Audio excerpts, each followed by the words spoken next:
International Women's Day. On International Women's Day in this year, we want to remember the women garment workers in New York City who marched for better working and living conditions on March 8, 1908, and the socialist women who founded International Women's Day in their honor. Joining these women and the women who are carrying the struggle forward, the Buffalo branch of Workers' World Party and the Buffalo International Action Center have sponsored this evening's discussion. Workers' World Party, I just want to introduce the sponsors for tonight, is a working class party that fights against capitalism and for socialism, against the racism and sexism and poverty and war that keep capitalism in business. And we've been doing that for more than 50 years. The International Action Center has for 20 years been a hub of activism and resistance to U.S. militarism and corporate greed, linking with struggles against oppression in this country. Yesterday, the International Action Center issued a call again for the compassionate release from prison of human rights attorney Lynn Stewart, whose breast cancer has now spread throughout her body. She was unjustly charged and convicted for the so-called crime of fearlessly defending those that our government calls terrorists. A couple of days ago, she sent out the following letter from the Federal Medical Center prison at Carswell, which I'd like to read out of respect for her and for A.C, who is also wrongly held as a so-called terrorist in the same prison, and in memory of Rachel Corrie, who was murdered while confronting injustice 10 years ago this week, and for all women who resist.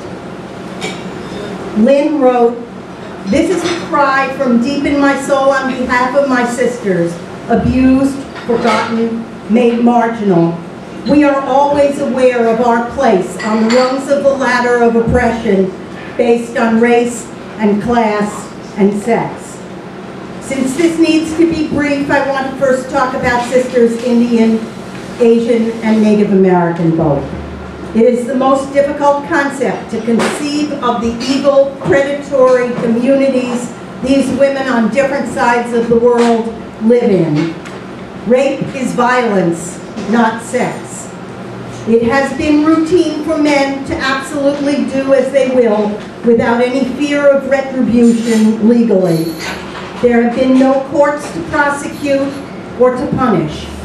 My first rejoinder is always to urge self-defense. That will always get a woman to court.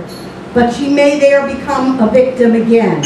Right now, the Congress has passed a, quote, law that we hope will protect Native Indian women here, but there have been many laws.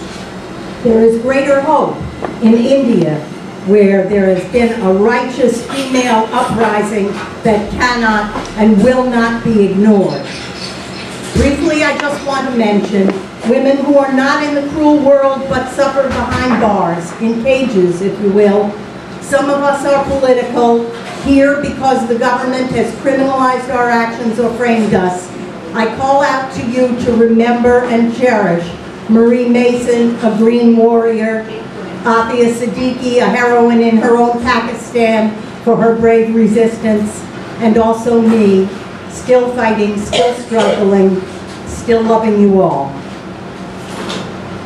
If you would like to write to Lynn Stewart, we have her address for you, and we can also post it online on our Facebook page after this meeting is over.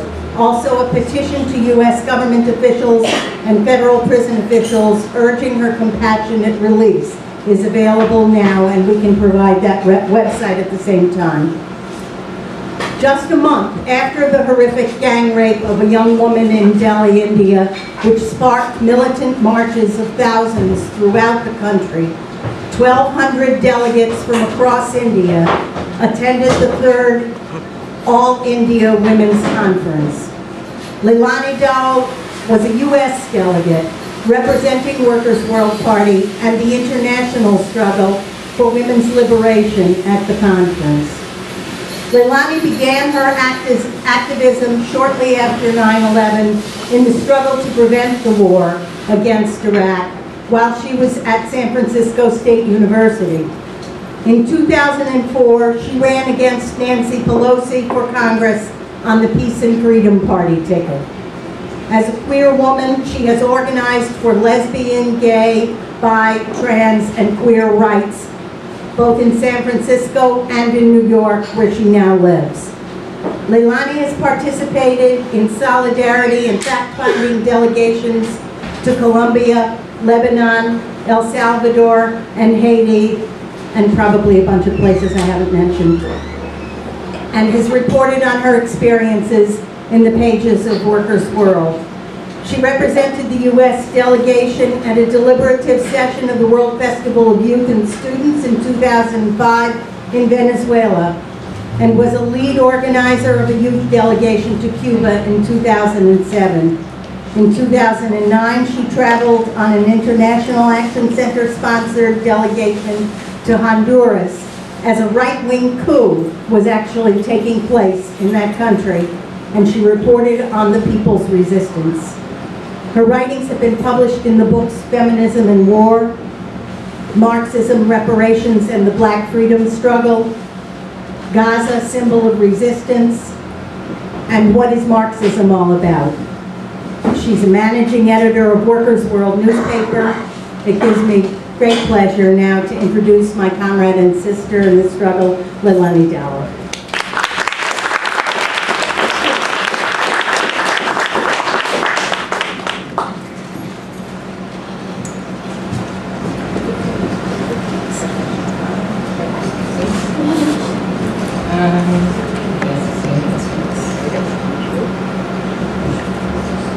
Can you all hear me okay?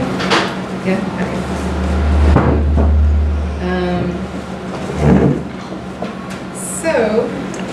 First off, I want to thank the Buffalo branch of Workers' World Party and the International Action Center for hosting me and hosting this event tonight. This is my second stop of a tour around the country to report back on the Women's Conference in India, and I'm really, really happy that I'm able to spread the word about the fierce resistance of women in India and hopefully build solidarity around the resistance.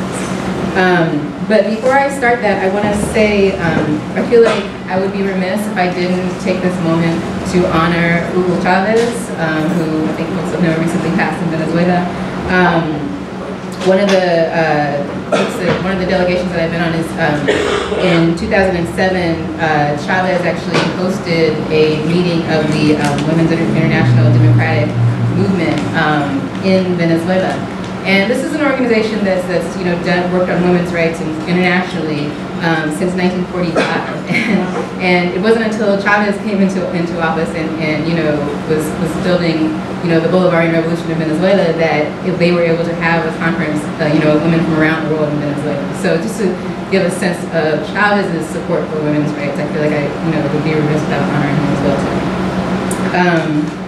Okay, so I had this incredible opportunity to attend this conference at the end of January, hosted by a women's organization called which is right here, the All India Mahila Sanskrit Sajitane, which roughly translates to what the All India Women's Cultural Movement.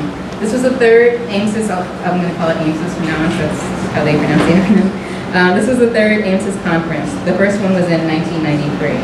Along with myself, there were international delegates from the Democratic People's Republic of Korea, from Nepal, from Sri Lanka, and from Bangladesh. AMSIS describes its purpose as this. This is just from their website. They say their purpose is to organize women, irrespective of caste, creed, and religion throughout the country, to carry on a ceaseless struggle. To organize a powerful democratic women's movement against all sorts of oppression, humiliation, and discrimination towards women, against patriarchal domination and oppression and suppression. To organize an all-embracing socio-economic cultural movement and organize both legal and extra-legal movements. Further, to develop democratic movements for securing equal rights and opportunities for education, employment, and in all walks of social life for women. and to organize volunteer corps from on the grassroots level, which will stand by the cause of all sections of the toiling people in general and women in particular. So that's just a short description of the organization that organized this conference. One of the first actions they did was in 1996 when a corporation, so Bangalore is India's third most populous city in the entire country. And this corporation wanted to hold a beauty pageant there. And AIMSIS actually led a successful struggle to prevent the pageant from happening. They said that it was anti-humanity and anti-civilization. And so when I was at this conference, one of the participants was describing the struggle, and she said, the pageant organizers said they were going to put Bangalore on the map with their pageant. And we said, we'll put it on the map with our struggle, and they did. They shut down this pageant, which I thought was, quite frankly, pretty badass. I mean, and maybe I'm wrong, but in my lifetime, I don't remember ever seeing a protest of a beauty pageant in the U.S., particularly one that shut the pageant down, and really calling it out for what it is, calling it out for, the commodification of women's bodies, so that's cool. Let's see. So this conference that I went to was, very impressively organized. On my ride from the airport to the hotel, you could see posters and flags announcing the conference on every single street. And keep in mind, flipping through just the first few, these are some of the ads that you can see through the streets. I mean, just everywhere you went in Kerala.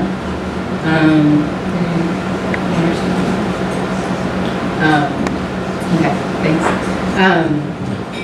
So they organized and mobilized for months and months and months.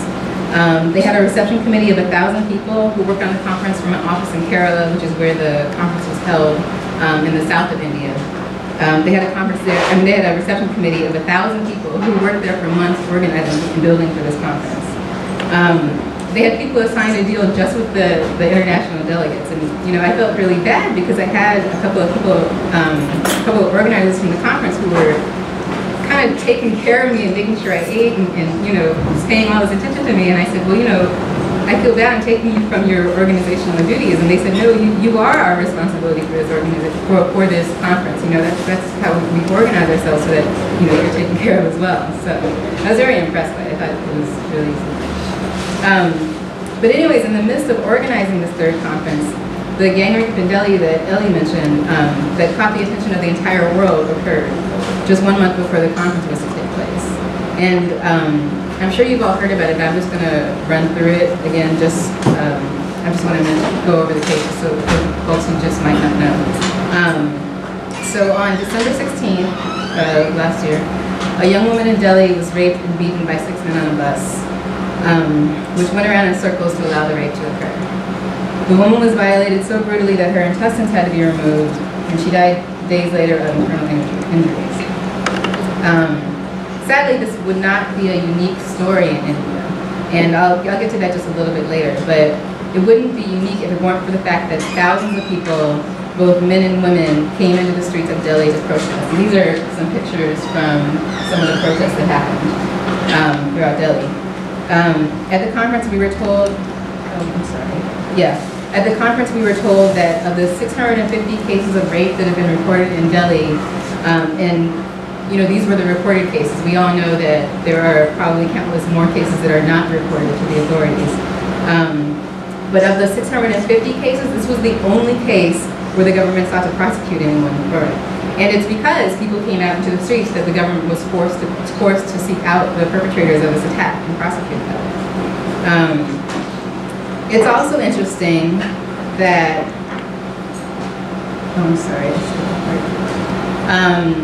so just to talk about the protests a little bit, according to the Indian women that I spoke at the conference, the demonstrations were entirely spontaneous. AIMSIS has been organizing in the country for a long time and trying to raise, awareness about women's rights.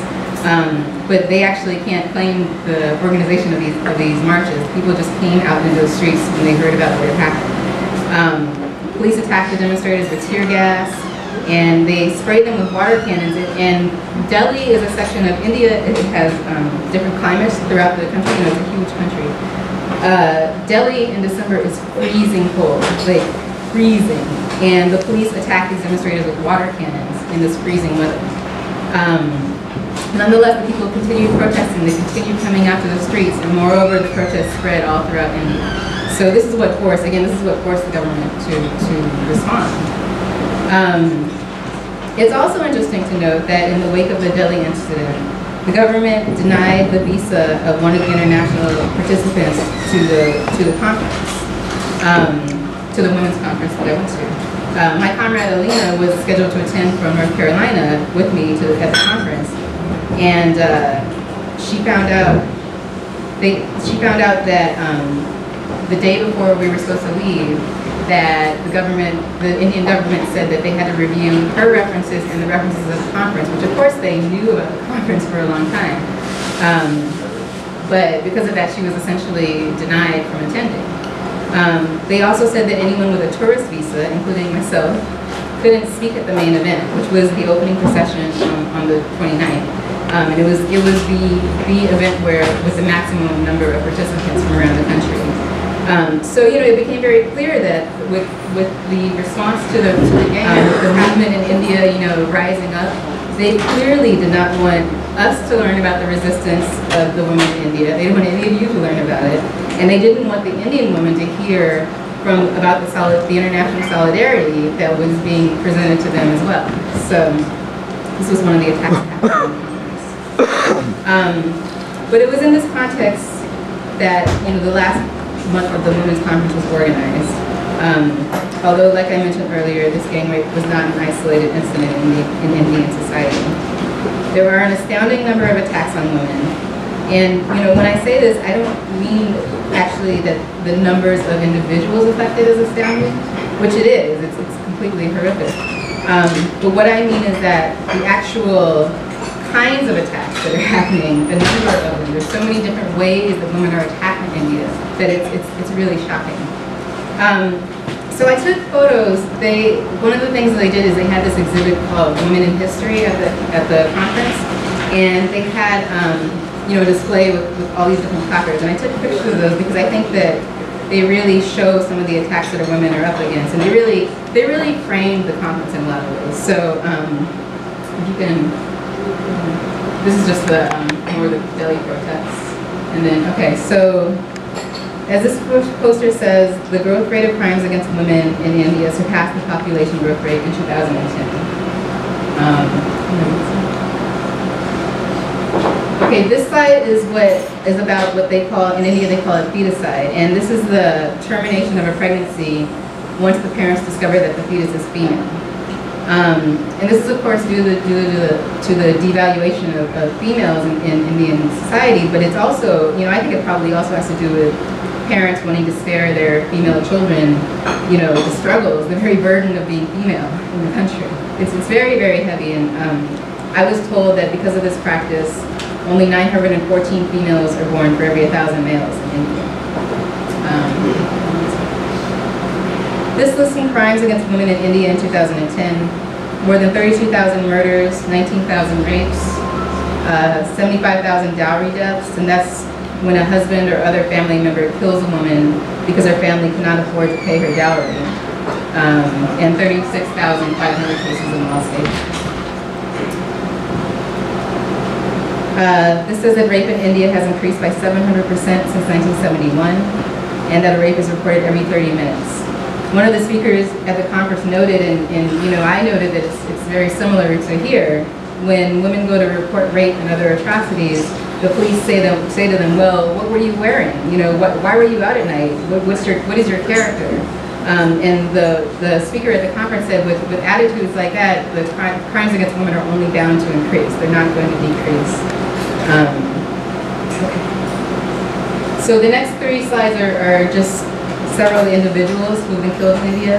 This woman was killed by the Assam Rifles, which is a paramilitary force that is led by Indian Army officers, so they're in cahoots with the Indian Army. This is 2 women who were gang raped in one night. And this is 2 more women. You probably can't see that very well. But, oh, and I have to apologize for the nature of the pictures. I'm not the best photographer. Did I take lots of pictures? So yeah, this is it. Can you go to the next one? 40% of married women are affected by domestic violence in India. And this is the economic backdrop of all of this. So of the 1.2 billion people who are living in poverty in India, 70% of them are women.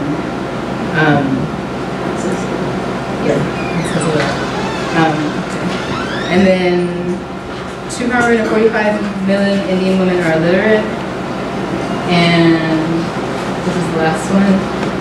India has the second largest maternal mortality rate in the world. 300 women die every day due to childbirth and the pregnancy-related causes. So, you know, these are some of the really sad, heavy facts about life for Indian women. This is what Indian women are facing right now. So, with all of that said, I presented all these, you know, this heavy situation. I want to show the response from the conference. So, you go to the next slide. This was the opening procession that took place on January 29th. And this was thousands and thousands of women from across the country. It was really a beautiful, beautiful sight. The next one. So these are just, actually, you can just flip through for a while. These are just some of the pictures of the procession. It went down a busy street in Trivandrum, which is the capital of Kerala. What I thought was really cool is that, as you can see, it's all these thousands of women marching all together, and if you notice, it's all women in these pictures. At the back, which I actually didn't take pictures of, but at the back is the men, and there were quite a few men at this conference supporting and helping with the organization. They were thank you. So they were in the back of the march supporting their sisters, which I thought was really cool. So just to give you a sense of the magnitude of the conference, this was the entrance to the conference. Like, it was this huge space. It was I've never seen anything like it for like some kind of like, you know, progressive event. It's just incredible. This was the stage for the conference, just to give you a sense. I mean, it was like I was sitting right in front because they had to get international delegates to the front, and these people looked like ants on the stage. I swear, like, it was so big. This is a couple of shots of the audience, just to give you a sense of Okay, and this is Comrade H.G. Jayalakshmi. She's the National General Secretary of AMSIS. And she called the conference a happy occasion. And she said, at a time when the problems of women are on the rise, here is an occasion that is calling for a determined, organized battle. It is sad to recall the crimes against women, but there is a silver lining. Thousands of men and women in Delhi are demanding justice, and not just for the young woman who was gang raped. She said, we are the true inheritors of all great women fighters in history, from Joan of Arc to Marie Curie and Lucy Parsons. We have to build a better society for ourselves. We have to play a significant role in forming a new society. So, she's really awesome. Okay, so I want to talk a little about AMSIS's orientation towards the question of women's oppression, because they really, you know, one of the things that I really admired about this conference is not only did they talk about the current issues, but they tried to look at what is the basis for women's oppression in general. Like, is it just, you know, the idea that, like, you know, men are just naturally supposed to oppress women or whatever. So to do that, I want to go back to the Women in History exhibit, which, you know, encapsulated so much of the conference, and really they used as a tool to explain some of this. So AMSIS, which is one of several mass organizations of the Socialist Unity Center of India Communists, they base their understanding of women's oppression on Frederick Engels' study called The Origins of the Family, Private Property, and the State. So these slides are kind of a little bit of a summary of that. So Engels found through his research that ancient society was matriarchal, with the line of descent traveling down to the mother and not the father.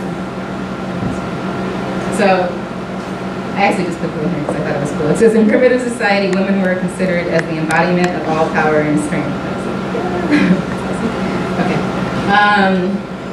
So what Engels teaches is that before the development of agriculture, humans lived in scarcity and had to share amongst each other for their very survival. But once food products could be cultivated and once animals were domesticated, our ancestors were able to have surplus, and that laid the basis for this new concept of private property. This says that because of women's role as childbearers and as child rearers, the men assume the primary role in the production of agriculture. Women lost their high esteem in society as the men were now the wealth leaders. They were the ones that made the wealth in society. Okay, so as you can see, the conference organizers located globalization, the super exploitation of workers around the world by huge multinational corporations as a current, fresh source of attacks against women. So, you know, from the beginning of private property to now we have globalization. As I mentioned, there was a delegate from Bangladesh, and she described, you know, I think folks probably know about the recent factory fire that killed some 200 women in her country.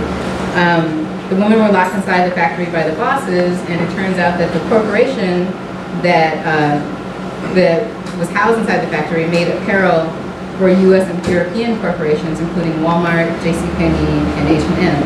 And this is, you know, what we're seeing, you know, in Bangladesh, in India. In India, they have, you know, through these like structural adjustment programs, they have what's known as special economic zones, which are areas that are allowed to not have any labor laws, not any labor standards.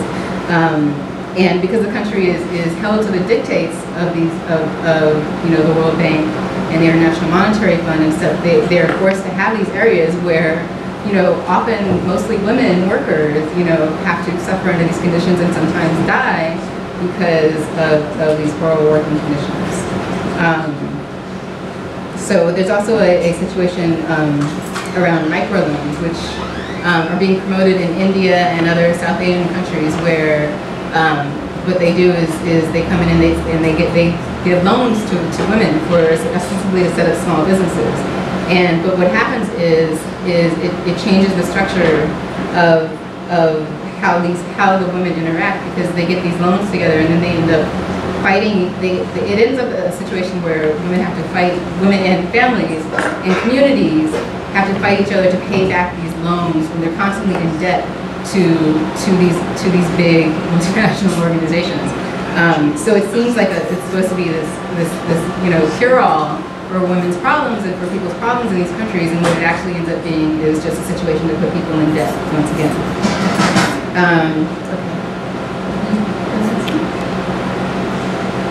Okay, here's an interesting one. It says, profit-motivated capitalist forces view women as nothing but a sex object, her body as a commodity to be used directly or indirectly in the market.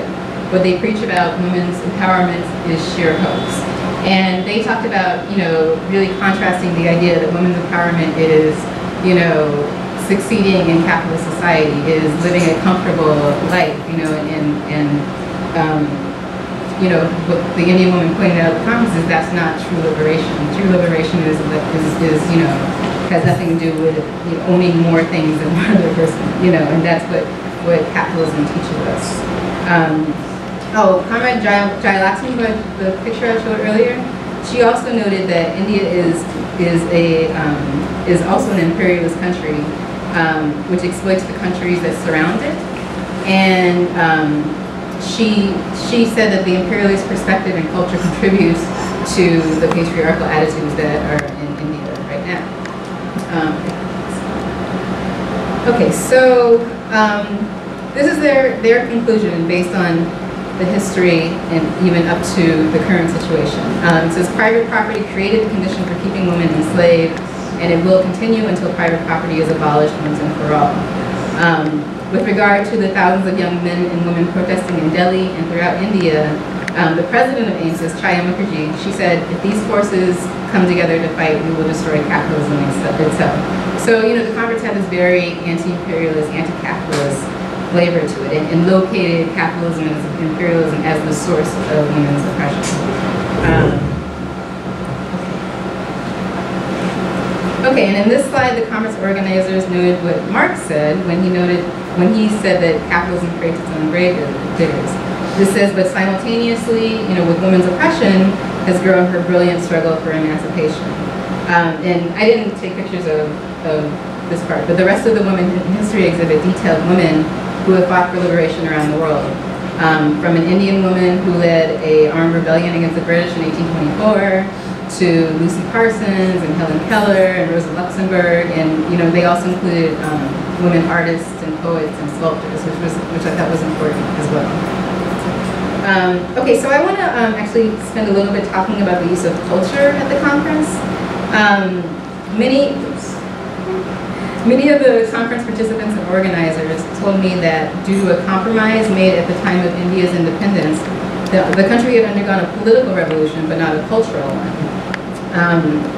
And one of the goals of AMSIS, therefore, is to change the patriarchal nature and the patriarchal culture of Indian society, which was in part inherited by the legacy of British colonialism. And you know, here in the U.S., I mean, I don't know how it is in Buffalo, but here in the U.S., I think sometimes we have a tendency to undervalue the importance of culture and social change. But in India, it became very clear to me that they see culture as a very valuable tool in building a movement. One of the leaders at the conference said, you know, you can't free women with just one speech or pamphlet. You know, it takes more than just our usual talks. It takes, you know, culture and all kinds of different ways to reach people. So in addition to powerfully analytical speeches, the conference also had classical dance and music performances and dramatic plays. In the build-up to the conference, they held 65 plays throughout the country to highlight women's issues and to encourage women and men to come to the conference. Then there was an artist camp where artists created and displayed their art challenging women's oppression. So I took pictures of some of the performances and took through some of those. So these are just some of the performances that happened. I took video too, but I don't think I can. So, and just to say that, okay, so can you start with just to say that, you know, a lot of these, so India is 36 states, and each state has its own language.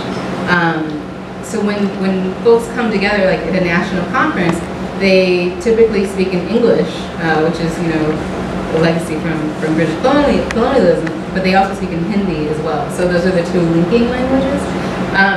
A lot of these performances, I have to say, were in Hindi or in Malayalam, which is the language in Kerala. So I can't say that I understood a lot of the performances, but the organizers stressed to me that, you know, they were all focused on challenging women's oppression and, you know, things like that. This woman actually performed in English, and what she was saying is that she was challenging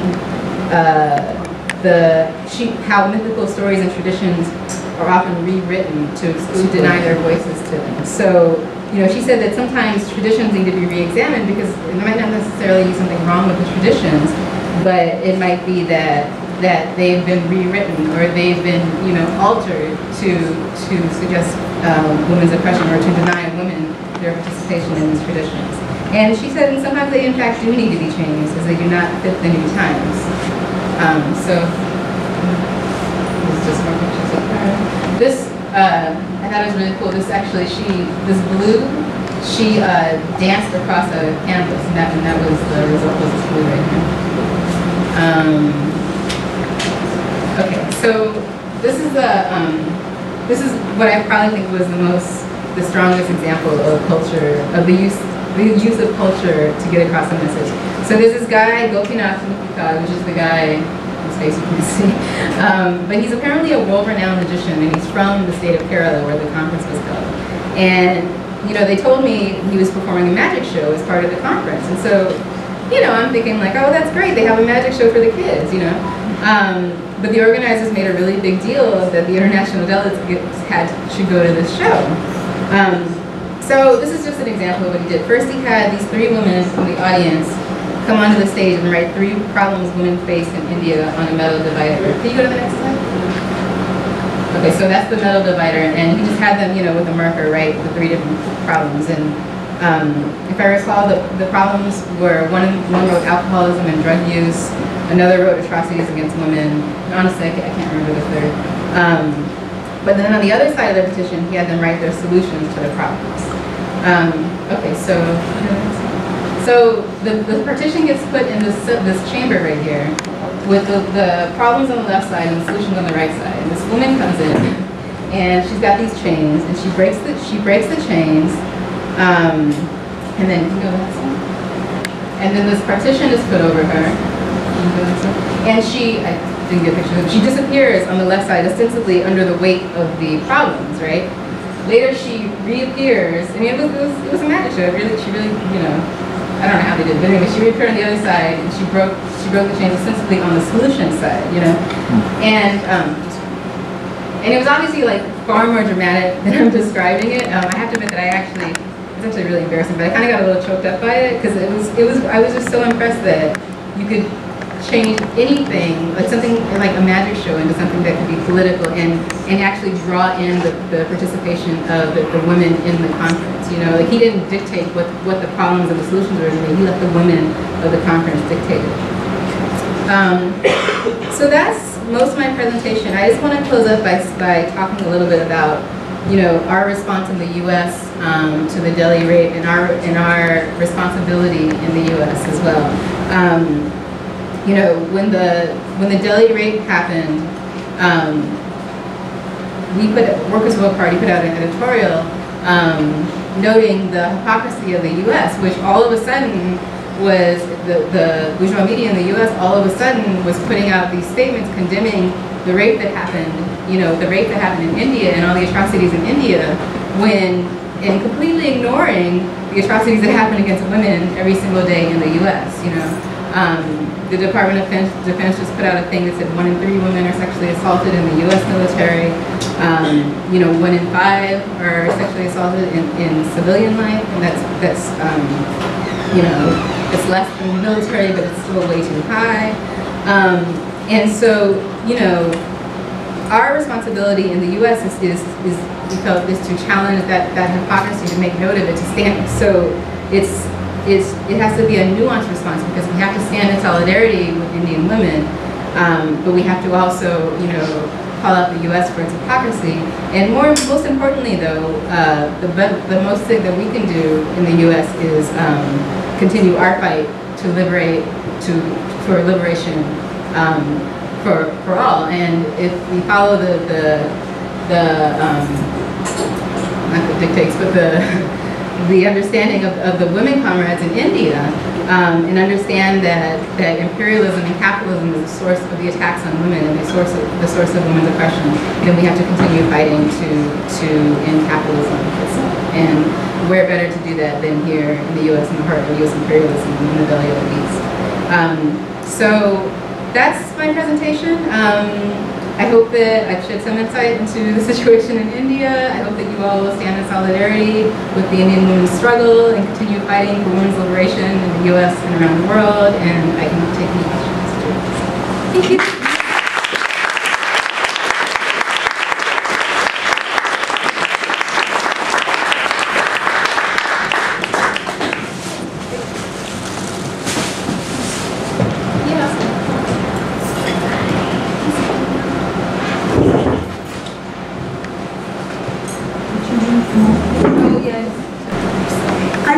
Hoping that following what Leilani just said about our responsibilities, that this is the place for us to take on the real source of women's oppression right here in the U.S. Not just the hypocrisy, but really the cause of our oppression. And who else to do it but us? So we might as well start here. And I'd love to open it up for discussion and comments and talk about what we need to combat in the rape culture here, things we know best how to fight. And anybody who wants to, or you can ask questions, which would be also helpful. I have a couple questions actually. The first is, when we were talking about angles in private property, I missed a little bit there, the connection between how that started women's oppression. Do we want to take several questions or should I answer them? I think probably we can. Are there other questions that we should take at the same time? Yeah, I was curious. I had 2 questions too. The first question was, what is the response to what we saw as the 1 Billion Rising campaign here in North America, like, you know, in terms of critique of that?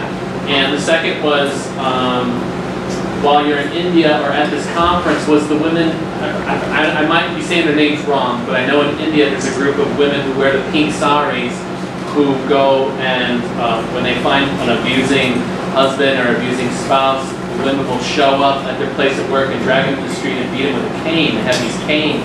And I was wondering if they were there present, the militant feminist group in India. At the same time? Okay. Okay, so the question with regarding Engels, what Engels said was that because of the so before there was always a division of labor because women gave birth to children and therefore were the primary role in child rearing, and men did hunting or whatever. But there was not a hierarchical nature to it previous to private property because everyone was living under scarcity. Everyone just had to survive, and there was just no reason for it. But when private property came about, when people were able to gain a surplus, because the men were the ones who were controlling that, because they were the ones doing the agriculture, then therefore they assumed the role of, then a hierarchy became established, and then they therefore began putting down women. And I know this is kind of not part of this, but I just want to say also, we also find that that's how LGBT oppression came about as well, because LGBT oppression challenged this, or I mean, the existence of gay people, the existence of so this idea of heteronormativity was set up to justify this new stratification, this new hierarchy that men were better than women, and women and men had to be married, and all of that. The existence of gay people challenged that, and therefore they also had to be oppressed at the same time. So that's a side note. But anyways, the question about 1 billion rising. I know that there were protests in India at the same time around 1 billion rising. That was after I came back, and honestly I haven't heard much from the organizers around it, but I'm sure they were supportive of it as well. Well, I was curious specifically of your understanding of what happened in North America in terms of the 1 billion rising. Were you here when it was going on here? Oh, I don't know that I have a comment. It's something I probably need to look into a little bit more, to be honest. Yeah. So I don't. And then tell me your third question again. I'm sorry. Was did the Oh, I know about the militant. I didn't actually see them. I mean, it was a huge conference, and the other thing is that it was an organizational conference. So I was invited as an international delegate. However, a lot of it was them strategizing and planning how to move forward in their movement. So a lot of the sessions were actually closed. So I'm not sure whether they were represented per se, but they were not represented at the stage and everything. But AMSIS does,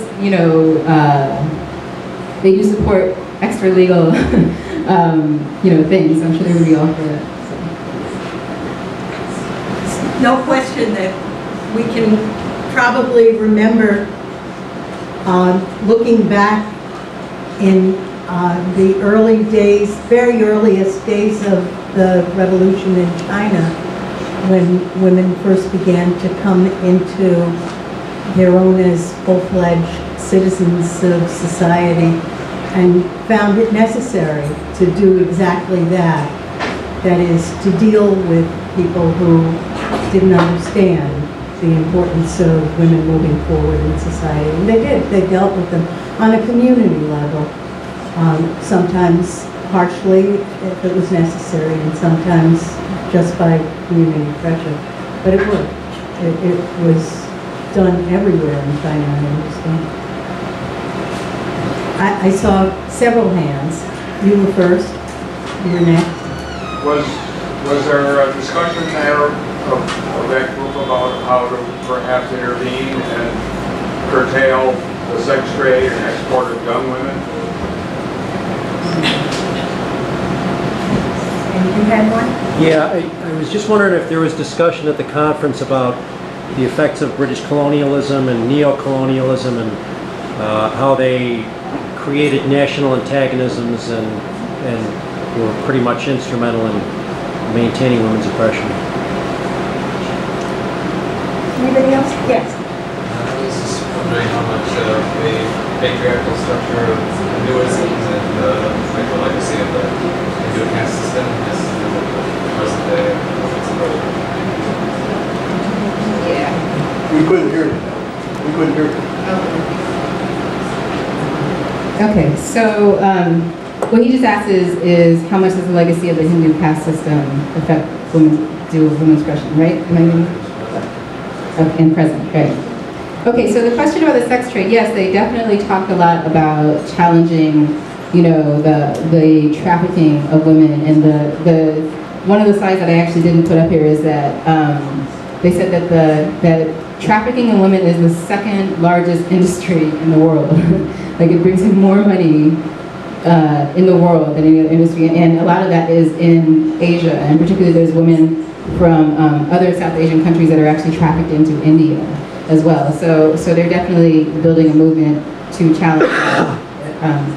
Definitely, it's a big issue, and really, I guess I was remiss in putting that up, but yeah. The question about British colonialism. They did talk about the legacy of British colonialism. Like I said in my presentation, what they said is that you know, I've heard this often, not only from the people speaking at the conference, but from people that I met during the week, who I just got in conversations with, that the country had a political revolution, but not a cultural revolution. And they inherited so much of the oppression or the ideas of women's subjugation from British colonialism that they had to have this cultural revolution. You know, and not to say that India is this liberated territory now. You know, they like one of the comments pointed out, in India, you know, India has become an imperialist country, but because there was this compromise that they still have to challenge these notions that were inherited, and some of the laws were inherited that you know, oppress women in the country. And then the question about the caste system, I actually find it interesting because they didn't actually talk about caste that much at the conference. However, I know that Ames in all their literature talks about doing away with caste relations and things like that. I actually did a little research on it because this, like I said, this is part of a speaking tour, and I spoke in Philly on Tuesday, and in Philly they asked me the same question.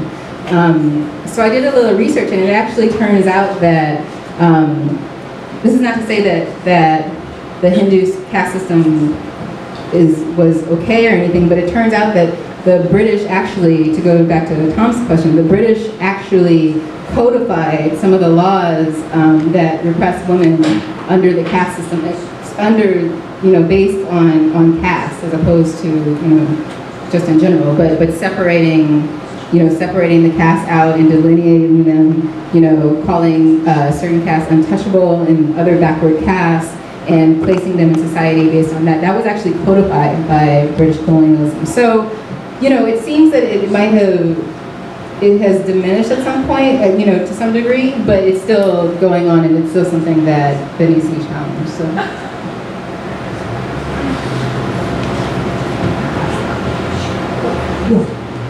I just had a question.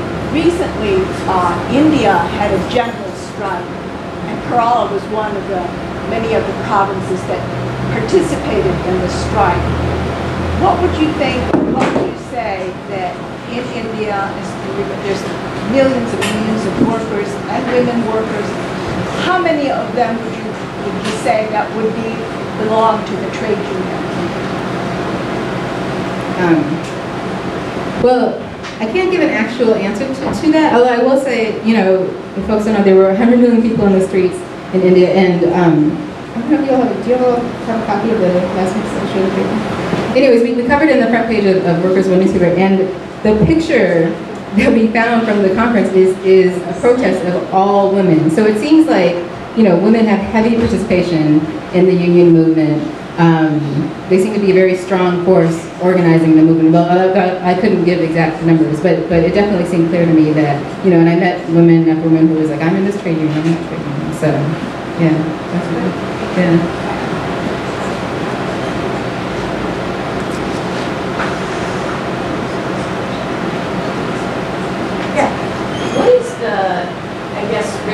ratio, but like the comparison between what's happening in India and what's happening here in terms of numbers, you know, of women being raped and domestic violence and all that. Yeah, that I couldn't say. I guess I need to sit down and crunch those numbers out to figure out what it is. Because I mean, the numbers seem very large on the screen, but India is also a huge country as well. I think that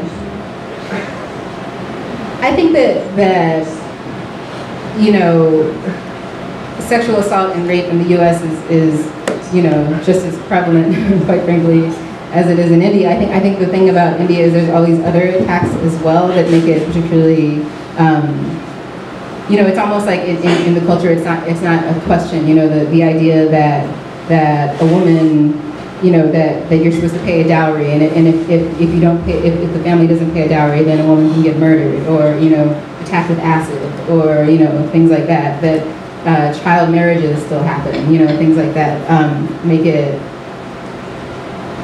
I guess I would say it's a different situation, you know, but I don't want to compare one way or the other, and I also should like crunch out those numbers as well. So.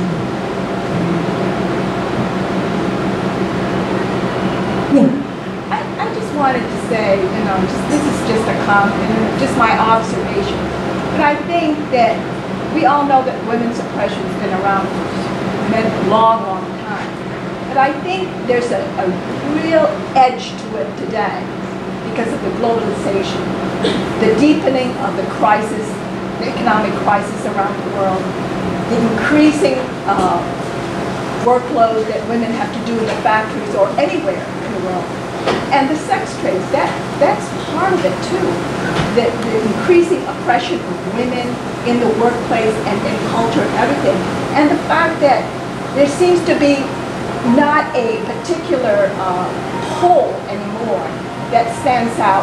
I have to say, when the Soviet Union was around, my feeling, even though we may not agree about everything about the Soviet Union, you may have disagreement with that, but at least they can say to the world, you know, this is what I stand for in regards to women. And this is what we feel is right. And, you know, a lot of sex trades, you encompass a lot of the Eastern European countries. When they had succumbed to capitalism, what happened when the jobs just disappeared? A lot of women, to survive, had nowhere to go to, and some of them went into that. And that's a big difference today. I think that you see the edge is really there, the oppression is really great, because I think the oppression and the economic oppression all over the world is so much greater, and you know, that's the phenomenon that's happening today. And so I think women here in the U.S., no matter what particular areas they want to struggle in, even just economic struggle, or even the right to unionize, or anywhere in the workplace, that in itself helps really greatly to the equality, to raise the standard, to raise the issue of the women's issue. You know, no matter what, it has to be, you know, done that way, or to fight against war. Because when we look at war, who suffers from war? Everybody does, but you will see women, children, and they're displaced. And once again, you talk about slave trade, sex trade. They go into all that, you know. So I just want to say that it always existed, and we think that we are, you know, getting better, but you see, because of the economic crisis, that the edge of it, the oppression is greater and greater. It is really, you go to countries all over the world, you find that many are just in a horrible situation. Women, and in the Philippines, they leave their family for as maids or whatever jobs they can find. And it all starts first in the economic. It's you know, first of all, it's the material conditions of their country, what their country has to go through, and then they go to that situation, and it perpetuates it. Capitalism really is an issue on women's oppression. We may not all agree with that, but I'll tell you, that is really a big deal in most of the developing countries of the world today, is that economic oppression spells women's oppression. I think we see so much of that here, even around us, and where we wouldn't normally say this would be the place for it.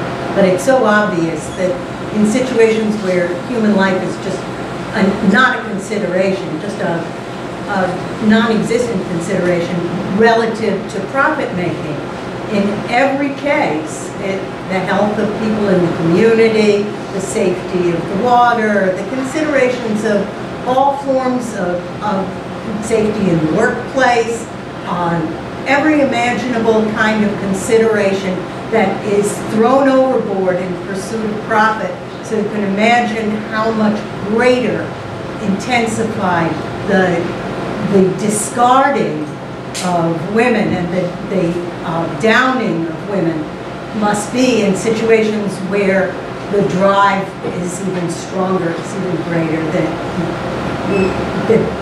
we become non-people in situations like that altogether with the sacrifice.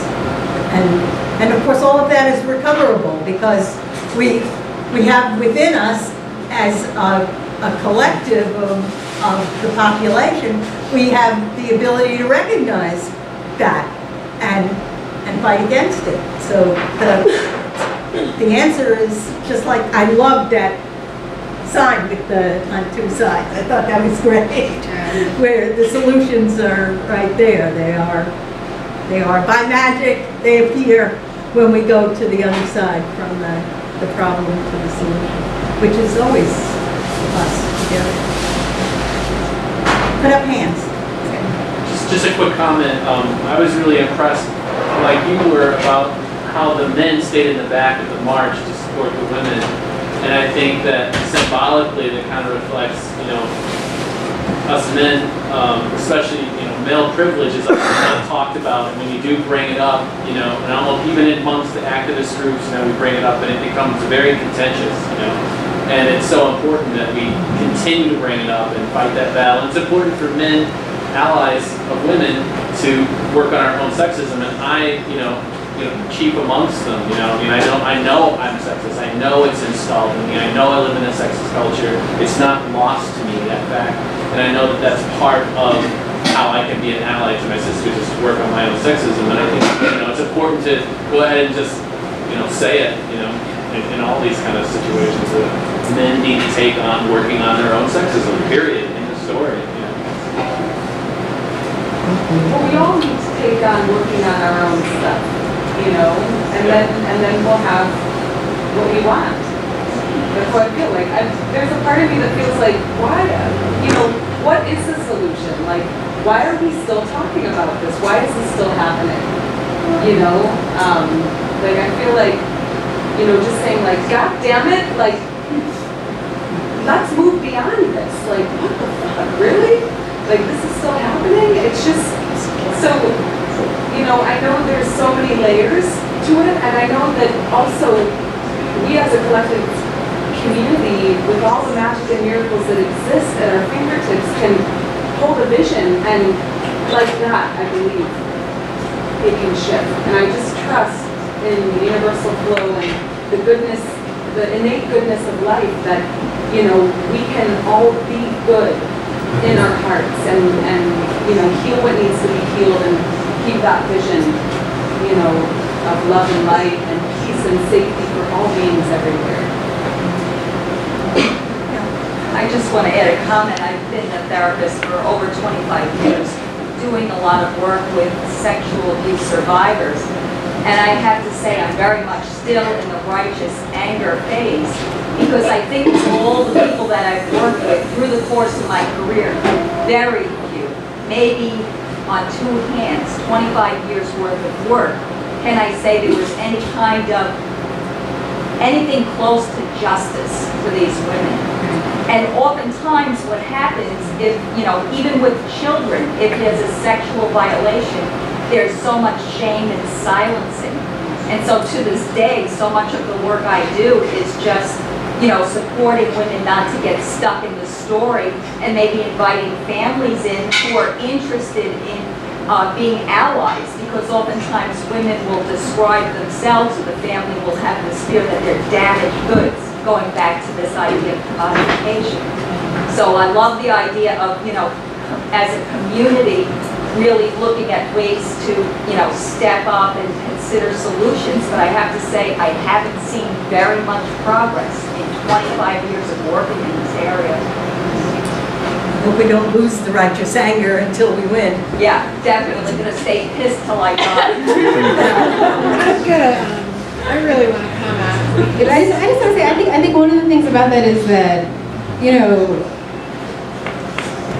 I can't speak for how the situation is in India, but I think that here in the U.S., it's kind of taken for granted that 1 in 3 women, get raped all the time, and that, it's just something that we don't talk about, and so that's our work, our work is to expose that and to expose the greater links of why this happens, what the economic system is, how all of it ties together, and, until we don't allow the media, the corporations to just take it for granted, to take our lives for granted, then so.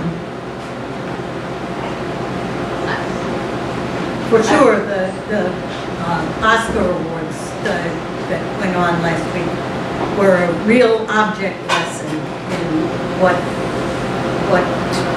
big business thinks is the way to indoctrinate us. It's so clear that they've got this propaganda machine that they own working full time. I was going to say, I think I know part of why things haven't changed, and I come from a very Republican, sexist family, and they're not having this conversation. That's a big part of the problem. But even me in this conversation, and men absolutely working on their own sexism about women, we get it too. And being a queer person, being in relationships with women, I can say that there's a lot of internalized sexism going on, and that's something that I'm interested in sort of focusing on and working on, because even just among friendships, but particularly I found in romantic relationships with women, there's all these ideas about what a woman is and what she should be that gets perpetuate what's going on. Yeah, I was just gonna, in terms of what responding to the recent speakers, because I have righteous anger currently based on what's happening in the world and in my life. But I can also relate to people that have this ideology that we're all here to help each other. And in response to that young woman, I would say that recognizing that patriarchal oppression is often intentional. That the Mitt Romneys of the world think that people are commodities and objects, and it's intentional. And when you approach them with peace and love, that is used as a weapon. And it's not a language they understand, or a thinking that they understand, or a mindset that they understand, because that's not a part of their world view. Their interest is conquering. So when you approach them, and you're all about peace and love, they're going to use that. And they're going to step all over you. And that's, in my view, how women get raped. It's all about power. And that's what happens when you're in an abusive relationship. And it's a microcosm, and it's also a reflection of what goes on in the world in terms, in my view, of European-based patriarchal oppression. And I don't necessarily think that approaching that kind of force, though I can relate to what that young woman's saying, because there is an aspect of my personality that believes, but now understanding that you have to be talking to somebody that's like-minded when you have this loving attitude. But if you're talking and looking at somebody that is a rapist, or runs around killing people, or beats women, you know, telling that, you know, responding with love isn't necessarily, and it takes a lot of people a long time to realize that. There's no question that capitalism benefits from the oppression of many different people. Racism benefits the 1%. Our divisions benefit the 1%.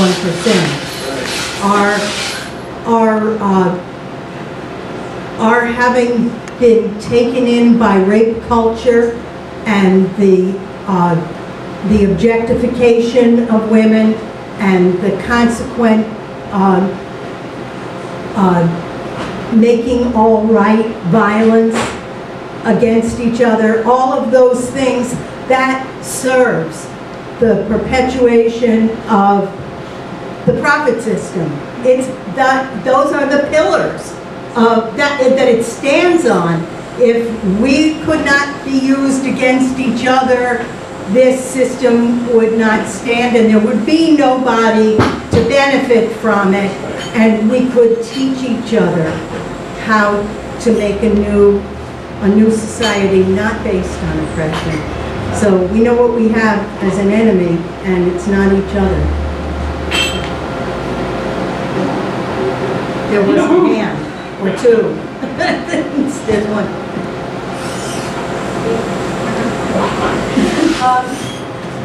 You know, when we think about how do we know what's, I mean, Marx and Engels, talked about we have to study history and the experience that people have had in history and learn from it.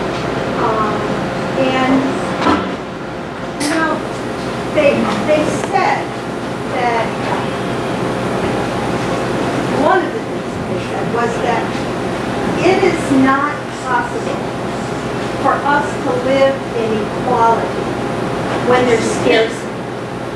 In other words, if a lot of people have, if some people have a lot and some people have nothing, that will become impossible for people to live as equals.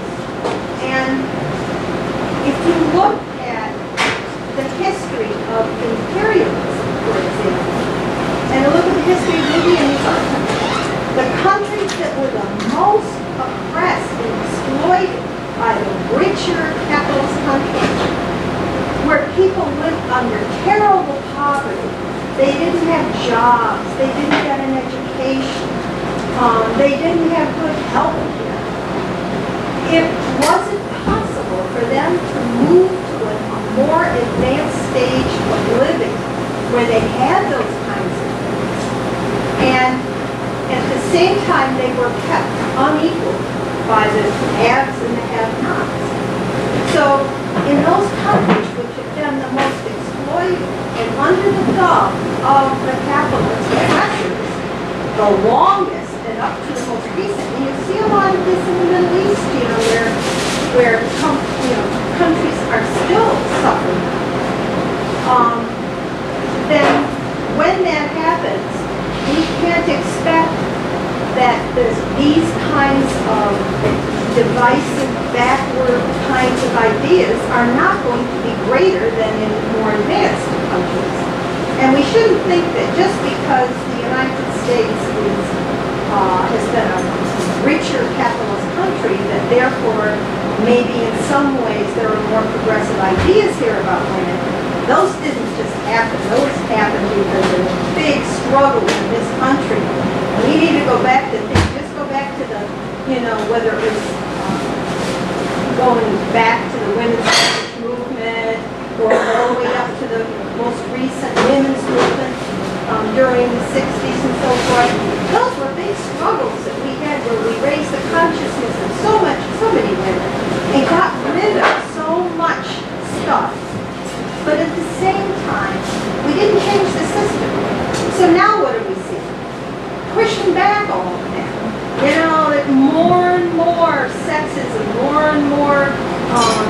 abuse of women, taking away the rights that we struggled for in our laws. And you have to, think about that. So I think, someone mentioned, socialism in the Soviet Union.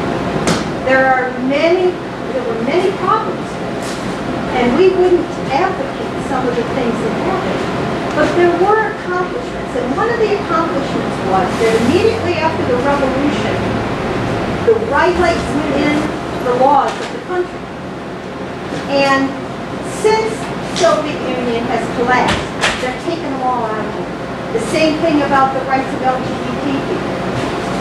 And it shows something. It shows that the material conditions changed, and it was more likely that the most divisive, ruling capitalist class was going to take power there, that they started to do the same old things they did with women always, before.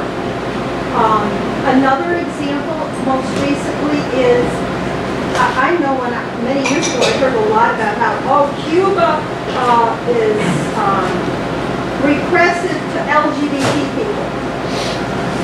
Now, that was true in many ways. In many ways, and they, I think one of our comrades, Leslie Feinberg, did a whole long thing about it, but it was related to the whole history of colonialism in that part of the world.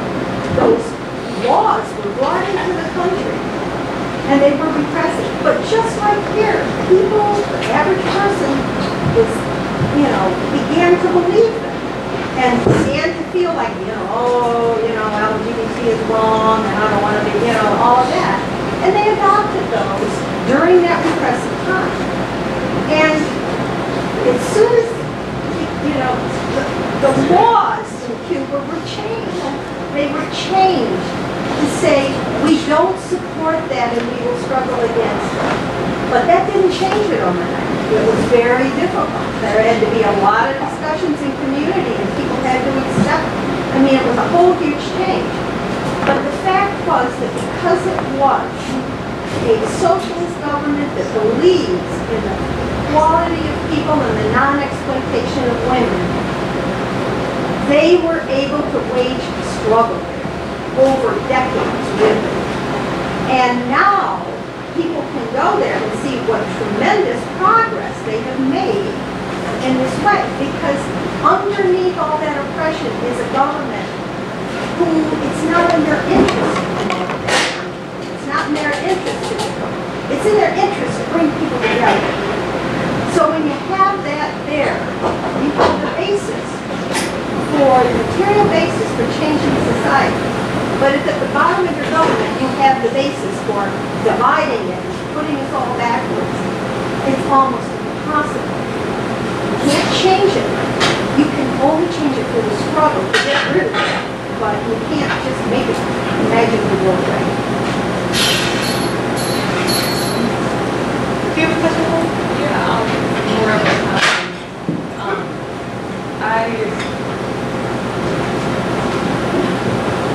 I don't always understand all of the political aspect of all of this, and the words and the language and the beliefs and everything, but I think what I can speak to is my own experience, and that I happen to be born into a country where we're very privileged. I have lived an extremely privileged life. No matter what I've done personally, the things that I've healed from, I think it's up to me, it's up to all of us to take responsibility for our own path and healing our own stuff, like going within ourselves, because I believe that what's in me is going to be reflected outside of me. So whatever chaos, violence, destruction that's happening in the world, it's somehow happening in me too.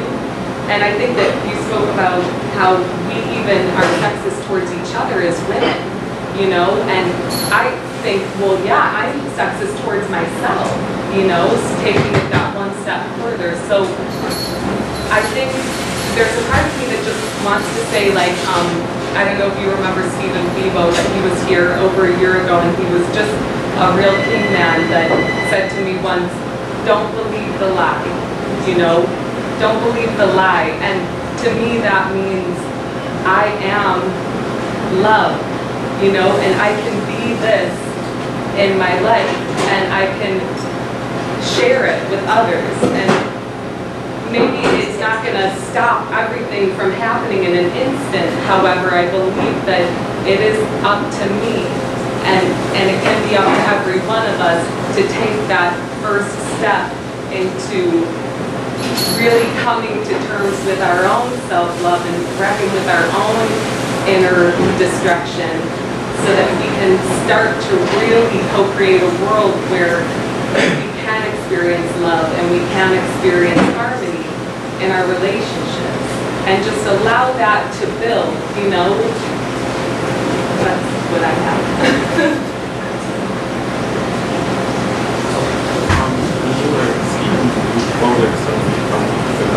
When you were speaking, you quoted something from the conference, and I have to character because I don't remember the exact terms, but she said that when things like capitalism and either imperialism or war come worked on, that, you know, the depression of women sort of feel I don't know, I thought that was kind of great. It was really simple, you know, for so many, you know, ages before those ideas even existed, there was oppression of all kinds of people, and I wonder what you thought about it.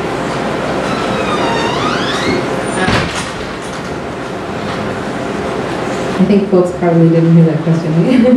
So what he said was, I had quoted someone who said that when capitalism ended, women's oppression would end, and he said he felt like it was a simple argument because there had been women's oppression before capitalism. So what did I think of it?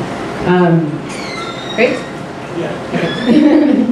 I don't want to put words in. I think that, I mean, Bev was talking about, you know, Cuba and how, you know, kind of change takes time, and how it takes time for any oppression to end, even if like a revolution happens or anything like that. I think that I mean, maybe I shouldn't put words into this comrade in India's mouth, but I think what she was saying is the abolition of the concept of private property. Like, once the private property is abolished, there will be no need, if we understand that women's oppression is used as a tool to get profits, to keep us divided, so that we don't, you know, struggle against issues around, you know, if we understand that, then once private property is abolished, then there will be no need for women's oppression. And granted, you know, culturally, it'll take time for that to kind of die away, and it'll take education and you know, things like that.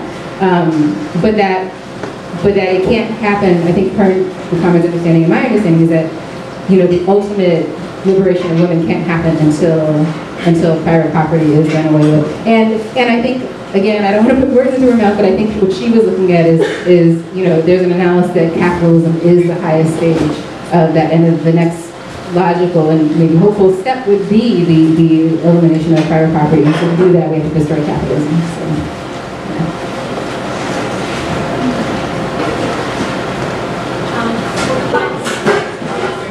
The large shift from rural societies to people like walking societies. That will have an effect on women's oppression, as I mean, traditional societies sometimes tend to be rather have a hierarchy, as you said, and exposure to the urban setting might increase their ability to have discussions like this. However, it might also increase their exposure to capitalism and the things that you're saying are not going to be, you know, helpful for women's oppression. That's what the effect is about. Well, I just want to take a little piece of it, because I know that both of those things are absolutely correct. That is, women in the countryside and rural areas are isolated from each other.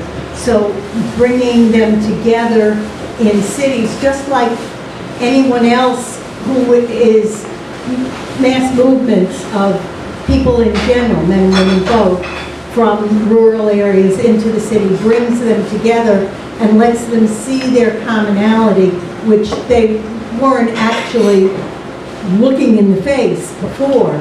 So that's a tremendous step forward. It allows people to organize, to learn from each other, to feel a sense of solidarity, even across barriers of differences, gender differences, different expressions of culture, and so on. Even religious differences where those have been made into barricades. Sometimes language differences are bridged when people work together. And from that comes the ability to fight together. And that's a wonderful thing. That's how we'll make it in the end. On the other hand, you're absolutely right. As poverty increases and the ability to make your own survival, even just to scratch it out of the earth, is gone. You're so much more dependent on the suffering that's inflicted on you as you sell your labor in order to survive, and then find that you can't because the economic conditions have reduced you to prostitution, slavery of varying sorts, and so many other terrible conditions. So what we have to say is that we hope that at a certain point that condition gives birth to enough consciousness and anger that people will realize who their anger is aimed at and why, and what to do about it, and to have each other as strength. So those are two good things. It's a historical development we've seen more and more and more over the last 150 years, to the point now where it's pretty much completed. The rural life is greatly diminished everywhere in the world.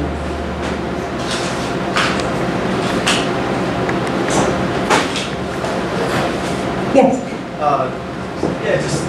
I guess just the land that we're on, like the Seneca people, the Haudenosaunee, they had like a much more egalitarian society than the European people who therefore later conquered.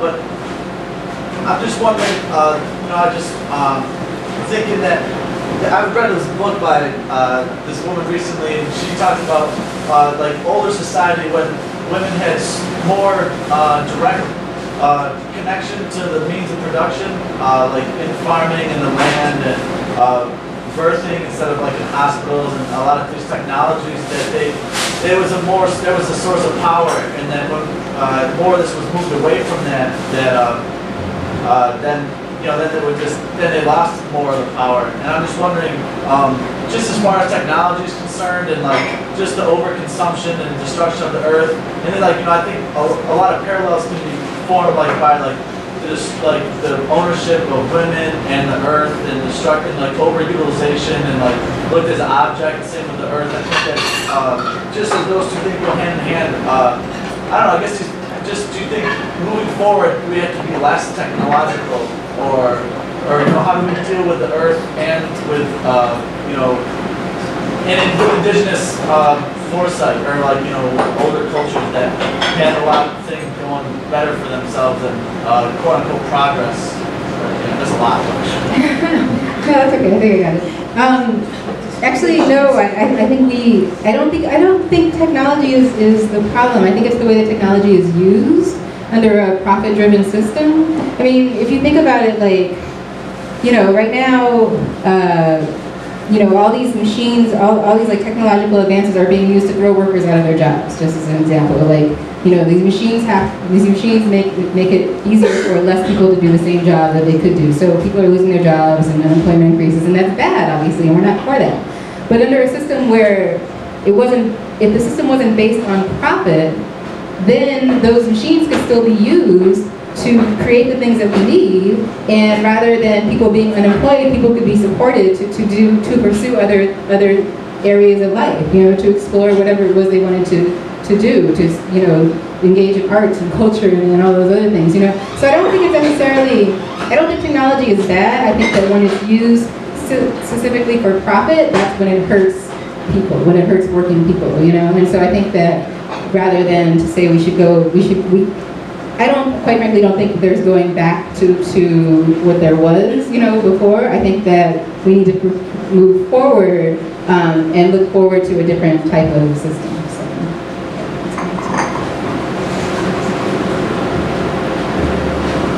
Who's next? One more question. Do you think there's any way to have private property and not have sexism, and especially considering technology? That I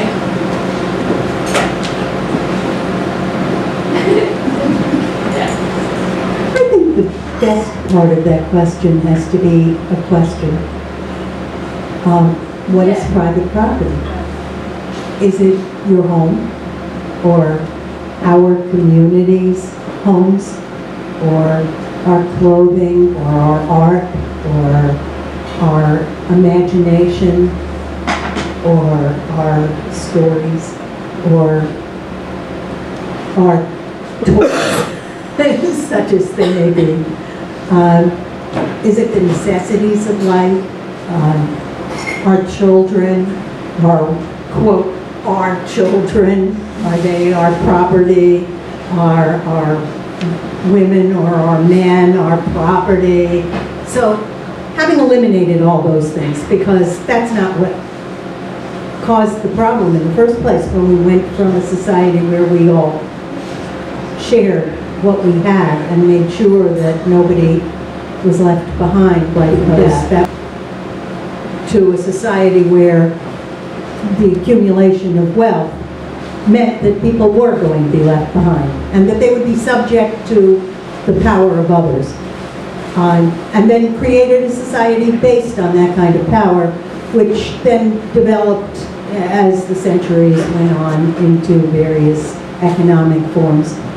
But the property that we need to get rid of is the property that confers power, that allows that to happen. So it would be the kind of property that allows wealth to be created and accumulated, meaning industry and all those things that allow us, allow the wealthy to control us and to take away our ability to produce communally for need instead of for profit. So that kind of private property held by someone to their own needs, that produces property that makes them so wealthy, is the kind of property that we need to get rid of, not the stuff that doesn't produce wealth, the stuff that fulfills our needs. That's different.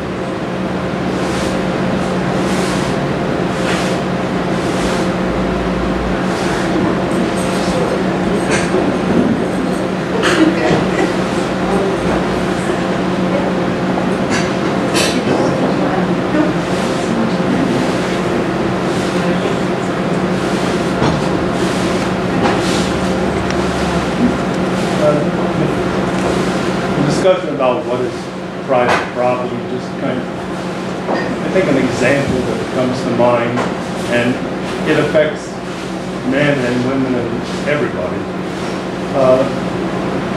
Just a very recent example is this whole fracking issue. Nobody created gas in the ground.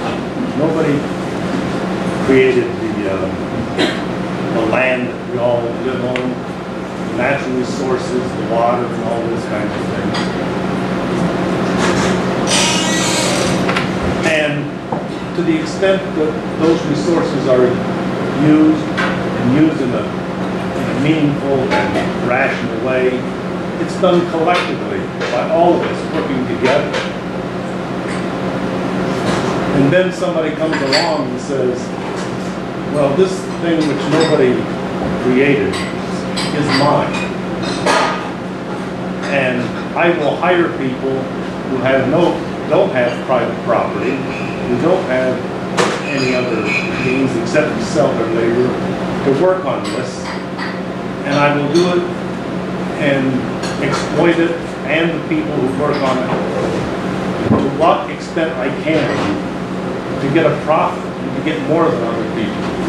And I can do that because I have a piece of paper here backed up by the state and a policeman standing here forcing people to say that I can do it, even if it destroys the very earth itself.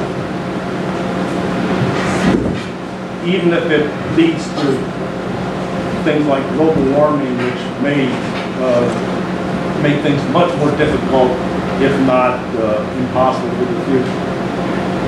That's the kind of private property I think that we're talking about. It's a relationship, it's a system. It's not your toothbrush, it's not, as people mentioned, or anything else. Those are personal property.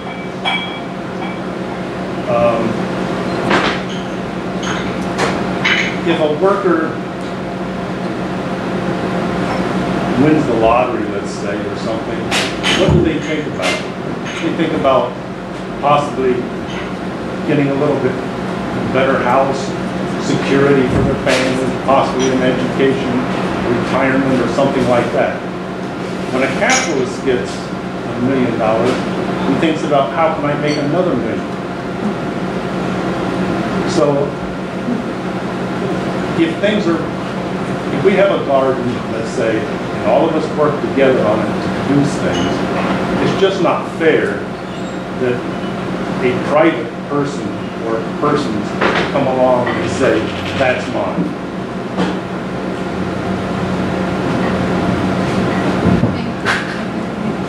So I just like to make an announcement in that same vein that Nate was saying about like how we're really destroying the earth and commodifying the earth, and also what you were saying about fracking. So there is something that we can do, especially about fracking in particular. We're actually working for a New York State ban on fracking as well as an Erie County ban on fracking. So I'd like to extend the invitation to everybody here to come organize with us, to come join us and be part of the group. We have a meeting tomorrow at the Network of Religious Communities. It's tomorrow night at 7 o'clock. It's open to the public. It's 1272 Delaware. There's going to be pizza, and we're going to be talking about our strategy and organizing for a ban on fracking so that we can protect ourselves, our neighbors, and the earth. So again, it's tomorrow, 7 p.m. at 1272 Delaware. You're all invited. Bring a friend. And if you didn't retain that information, you can grab a flyer that says exactly that. It's right behind John. Wave your hand. It's right behind John over there on the shelf. And so grab one of those, take it with you, hang it up somewhere. Somebody else had their hand up? Yeah. I guess, I don't know, I'm trying to figure out the whole time how to like word this question too while listening to everyone's awesome comments and questions. But, so like, here's the thing, like, I mean, because again, the industry we use the words like sex worker and like, you know, and you know, coercion and sex slavery and sex slaves and stuff like that. I've heard, I don't know as much, obviously, as people who, you know, have gone to conferences and stuff like that, but I'm just wondering, because I have heard, like, again, like, the rift, you know, within, like, again, the leftists and the anarchists, and even, like, again, the Marxist community and stuff like that, of, between, again, like, the thing is, if it's, because, like we're saying, we want to decommodify, and we want to, if it's going to exist, which it has existed, we're saying it's the second largest, I don't know what you want to say, industry, or whatever you want to say it is, you know, in the world, and it's been, you know, part of human history for so long, for, you know, all the problems that's attached to it. It just, I don't know, like, again, like, I'm just confused again, like, when I hear again people who, because obviously, you know, it seems reasonable if it's going to exist again, you know, try to help it be as controlled and make it as safe for the workers involved as possible, obviously, you know, sexual health awareness and, you know, testing kind of services and stuff like that. But I'm just a little bit confused, and I don't know, again, like, you know, I don't even know, I don't expect you guys to give me an answer, but I was kind of thinking it out loud, I guess. The idea, like, is it reasonable to, again, because if it's unreasonable that this process whoever, will be leaving the earth soon again, which is the trade of sex for, goods, money, and stuff like that. I don't know. It's unjust, like the argument that again, like trying to make it just kind of safer and better. That's the same argument as making slavery again. Like it's still slavery. You can't make it better. You have to abolish the whole institution. You can't try to by doing it. By only doing it kind of again in bits and parts and making it safer and maybe a little more legalized. Does it just make it more legitimized instead of again, kind of again all the energy that's going for those things. To make it safer for the workers and to try to get, the means of production, which obviously all the work, is directly been made upon that person who's, into the sex work. I don't know.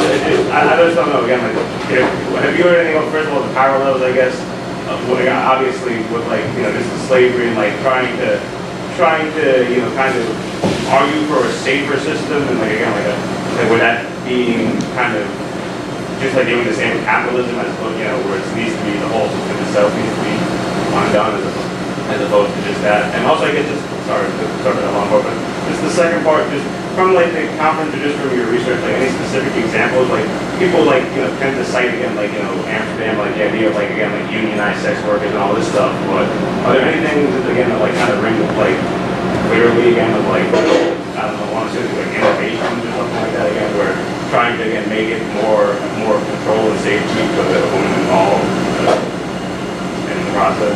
Long answer. Well, I think that I personally would support the right of any sex worker to demand, safety for herself in any or himself in any way, And if sex workers want to organize a union and then I would definitely support that. I think that, however, of course, I'm obviously going to fight so that sex workers don't have to be sex workers at all. I think that this is a much milder parallel, so I don't want people to think that I'm comparing the two, but I just want to, just as an analogy, like I'm for the complete abolition of capitalism, obviously, and I think that the democratic elections are a total sham, and I think that voting is a joke, quite frankly. However, I support the right of black people to vote. I will always defend the right of black people to vote and to have that right, you know what I'm saying? So, and again, I'm not comparing, one is worse, I'm saying one is worse or better than the other or anything, but, it's like, I support the right of self-determination of people to defend their rights and their needs, while at the same time fighting to end those things at the same time. Does that make sense, Ben? Yeah. Okay. Yeah. I should ask you a question. I don't know, again, like it's, like I said, it's, I definitely understand that parallel, like I said, obviously, the scale of severity in the analogy is... yeah, no, totally. But again, that's the same thing with people. Again, it's difficult because, again, it's not like you're going to get the HIV from not voting for voting, as opposed to, again, like, someone who's saying, just because, we're having the kind of intellectual argument that no, there should be none of this, and it's kind of, again, where it starts to be, again, the meaning of the actual practice. And, again, it's attacking the victim as opposed to the system which, victimizes and coerces someone to that position. But, I don't know, just really big concepts and just, again, trying to hash it out. Thank you, though. Those are good questions, and I remember it's been a while since the women's movement was really active in this country, but it was in the 60s, 70s, and these were very big questions within that movement. And people have different opinions, should all prostitution be banned or should it not be banned, and all of these questions. But I just want to say what I think. There were a lot of conclusions that that we don't really know what an all-new society would be like without the profit. we just don't know. I mean, what kinds of decisions will people want to make about their lives, and certainly their sexual relationships and everything. And we can't dictate that now. But what we want to remove now is the exploitation of sexual work. In other words, we want to take away the need for women to perform sexual work to survive. That they have to use it to earn money or they won't have any. We want to take away brutality. We want to give them a choice in what they do. And as Leilani said, we want to make sure that if they choose to engage in that, then there is safety, there is prevention of disease, all of those things. But, you know, I mean, we can see that, we can kind of see it's pretty obvious that a lot of this is motivated by the need to survive, and the brutality is imposed by a brutal system. Whatever the sexual work is, nobody invites death and murder and brutality with it. So, you know, those are questions that women will have to answer. These are, as they are given the choice to not have to do anything, to live, have enough money to live, they can then choose what they choose to do. And it will be their choice. But we can't see that choice as long as the motivational sides, profits, and control them always.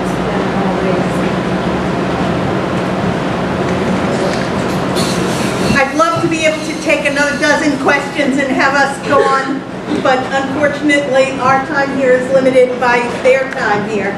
We are supposed to be out of here at 9 o'clock.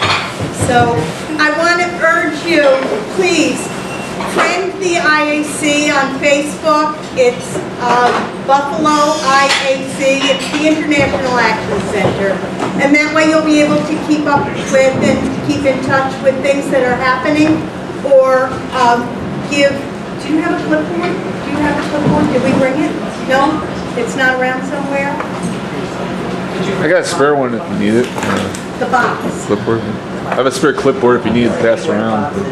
I was hoping that people could leave their email addresses if they'd like us to put you on the mailing list, the email list, so that you can keep in touch.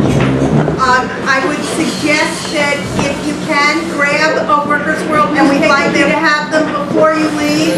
And they have our contact information inside, so check it out, read it. Unfortunately, the International Women's Day edition doesn't come out until Saturday. So keep in touch with us and you'll get the next one too. And it's online as well.